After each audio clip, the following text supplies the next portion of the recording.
अस्सलामुअलैकुम वरहमतुल्लाहि वबरकातुहू। जी प्यारा दोस्तों, अज मावा के मुफ्ती अब्दुर्रहीम सिकंदरी रहमतुल्लाह अलैह जे मुतल्लिक़ एक ईमान अफरोज़ वाक़ियो ॿुधायां थो।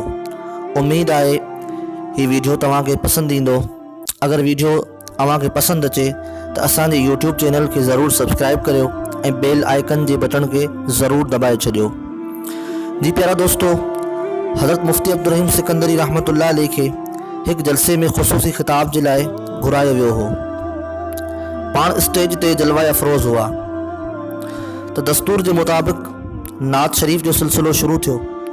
उन दौरान एक शख्स नात ख़्वानी कई ऐं हलियो वियो तो कंहिं शख्स मुफ्ती अब्दुर्रहीम सिकंदरी रहमतुल्लाह अलैह के ॿुधायो तो साईं हिन जे नात पढ़ी वो शियो आहे ऐं असांजे अहले सुन्नत जे जलसे में कॾहिं कॾहिं ईंदो आहे ऐं ॾाढियूं सुठियूं नातूं पढ़ंदो आहे। मुफ्ती अब्दुर्रहीम सिकंदरी रहमतुल्लाह अलैह उनके को जवाब कोन ॾिनो। पाण पंहिंजी जाइ ते वेठा रहिया। जे वक्त मुफ्ती साहब के ख़ुसूसी बयान जे लाइ दावत ॾिनी वई, पाण उथिया ऐं कुर्सी ते कोन वेठा।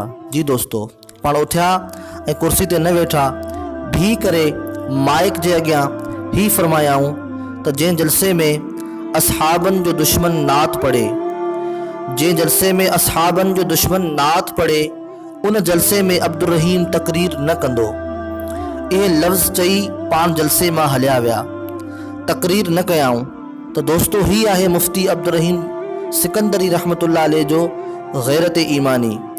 पाण पंहिंजे अक़ीदे ते एतिरो मज़बूत हुआ तो अल्लाह तबारक व तआला मुफ्ती अब्दुर्रहीम सिकंदरी रहमतुल्लाह अलैह जी तुरबत शरीफ ते हज़ारे लखे रहमतों नाज़िल फरमाए ऐं दुआ है तो अल्लाह ताला असांखे भी अहिड़ो जज्बो ऐं गैरत ईमानी नसीब फरमाए।